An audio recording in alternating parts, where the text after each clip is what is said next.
நான் எப்பவுமே டிவி பார்க்குறேன், நாடகம் தான் பார்ப்பேன். இப்போல்லாம் செய்தி தான் பார்க்குறேன். அவங்களும் அவங்க என்ன பண்ணுறாங்க அதை பார்க்கணும். எல்லாம் ஓடுறாங்களே. இப்போ ஒரு நேற்று முந்தின நாள் ஒரு நியூஸ் பார்த்தேன். இந்த மாதிரி ஒரு குடோன் காட்டுறாங்க, அரிசி குடோன்னு. அது அப்படியே அழுகி போயிருக்கு. அவர் 40 நாள் தானே ஆகுதுங்க. மனசாட்சியோடு பேசணும். யார் சொல்கிறாரு? எடப்பாடி யார் சொல்கிறாரு? இந்த குடோனை பாருங்கள், இதை சீர் பண்ணதில்லை. இத்தனை வருஷம் நீங்கள் ஆண்டிங்களே, என்ன பண்ணீங்க? 40 நாளுக்கு தான் அழுகி போச்சா? போய் சொல்லணும்னா எல்லாமே சொல்லலாம், புரியுதுங்களா? அதை காட்டும் போது இவ்வளோ தூங்கியிருந்தாங்களா, கோமலாக இருந்தானுங்களா? அவங்களாம் யோசிச்சு பாருங்கள். 40 நாள் தான் ஆகுது, விட்டு கொடுங்க. நீங்களே ஆண்டு என்னத்தை கண்டோம், அதை யோசிக்காம இதை போட்டு காட்டுறாரு அவரு. அதை காட்டும்போது எனக்கே கோவம் எப்படி வருது தெரியுங்களா? 40 நாள் தான் ஆச்சு. நீங்கெல்லாம் என்னடா பண்ணீங்க? 5 வருஷம் 10 வருஷம் 20 வருஷம் 50 வருஷம் ஆண்டவங்கலாம் 40 நாள் அழுகி போச்சோம். ஒரு குடோன் கட்டலையா? இந்த மாதிரி இருக்கு. முன்னாடி கட்டியிருக்கலாமே. இப்போ கொடுக்கணும். முதல்ல உள் வாங்கினாரு பார்த்தீங்களா, அது ரொம்ப பெரிய விஷயம். என்ன சொல்லுவாங்க, எல்லாத்தையும் உள் வாங்கி பிறகு கொடுக்கணும். மௌனம் தான் எவ்வளோ கெட்டா பேசினாங்க பார்த்தீங்களா. ஆனால் அவர் செய்கிற ஒரு நல்ல காரியமோ இன்னும் நல்லா செய்யணும். நாங்கெல்லாம் எதிர்பார்க்குறோம், எம்ஜிஆர் மாதிரி செய்யணும்னு என் மனசே சொல்லுது.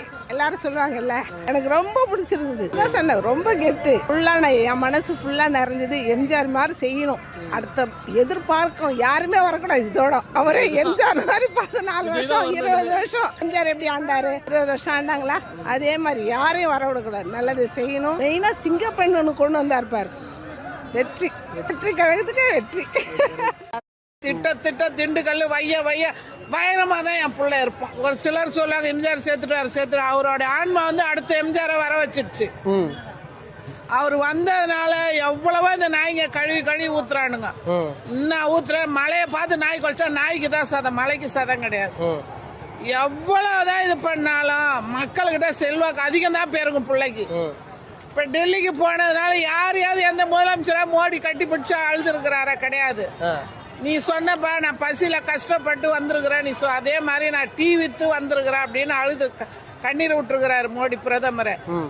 அவ்வளோ சந்தோஷமா நடத்தான். எவ்வளோ பெருமை, நம்ம தமிழ்நாடு தான் பெருமை. ஒரு நம்ம தமிழ்நாட்டு முதலமைச்சரை பிரதமரை பாராட்டுறாருன்னா எவ்வளோ ஒரு பெருமை நம்மளுக்கு, மக்களுக்கு. அதை நினைச்சு இவனுங்க இடிச்சுக்கணும், சாவணும். இன்னும் அணுவா சாவணும். இப்ப அவனுக்கு தின்ன ருசி அவனுங்களால விடல. இந்த 30 நாளைக்குள்ளேயே கழுவி ஊத்துறானுங்க விஜய். இன்னும் இது பண்ணாலும் ஒன்னும் பண்ண முடியாது. திட்ட திண்டுக்கல் வைய பயங்கரமா தான் என் பிள்ளை.